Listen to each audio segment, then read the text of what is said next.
Mawade. Thank you, Mr. Speaker.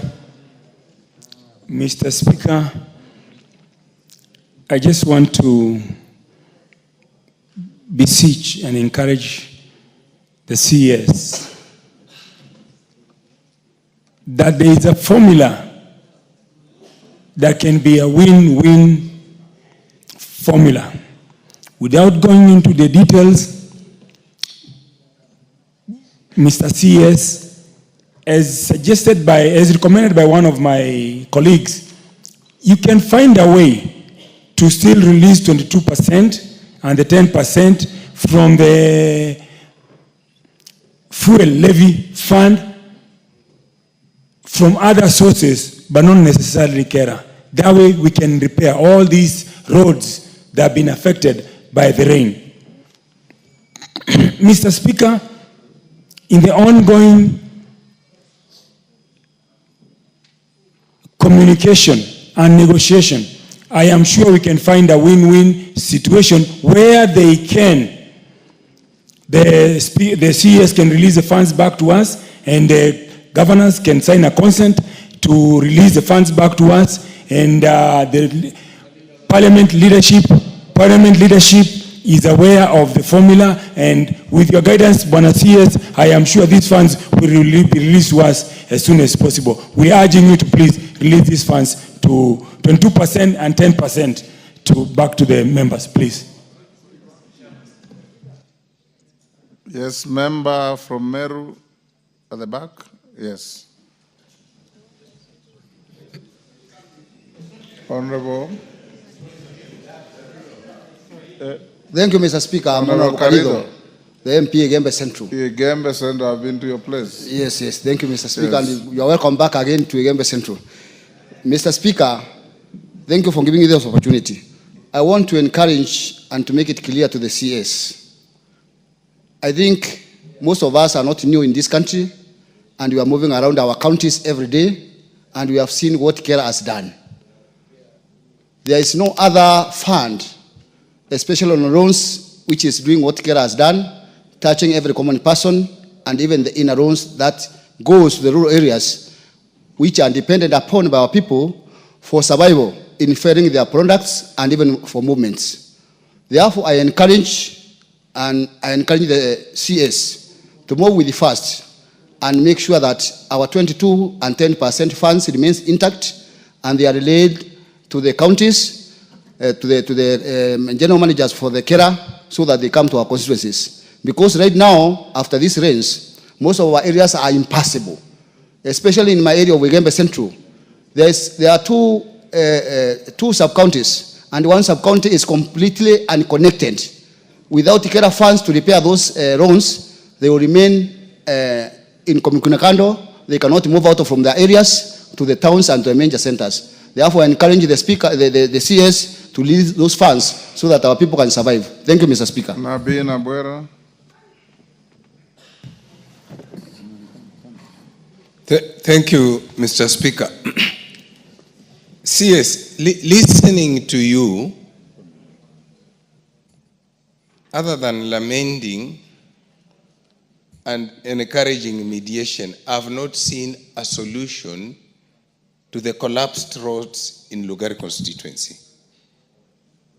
In fact, if I live here without something that says there would be money to Kera to start repairing the roads, even the public participation that we intend to go and do, we may be unable to carry it out because the constituency is impassable.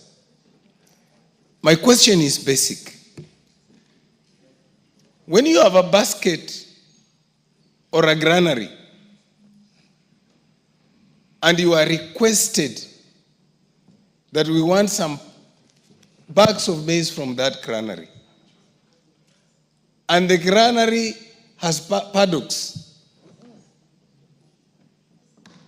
you want 10 bags from 100 bags. Why do you decide to pick 10 bags from the elder son and leave the 10 bags of the middle son or the young son?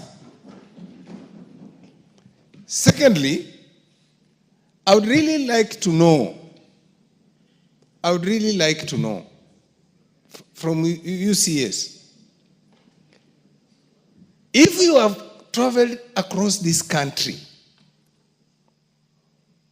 you know very well that roads are categorized.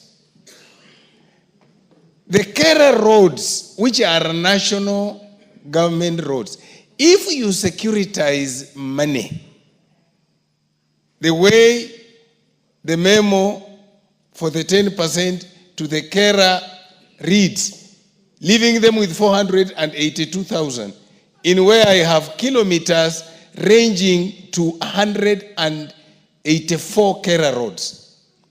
If you securitize 22%, are you saying that a person in a rural road is a lesser Kenyan than a person in an urban road? Are you saying constituencies that do not have tarmac road should perish? Thank you, Mr. Speaker. Nyakundi. Thank you, Mr. Speaker. I want to give the CS solution to this problem. He has money for CS allocation. As we wait for the mediation to go on, kindly give us that money, because we all even don't know how the CS allocation is distributed within this country. Because we've been having problems with our roads.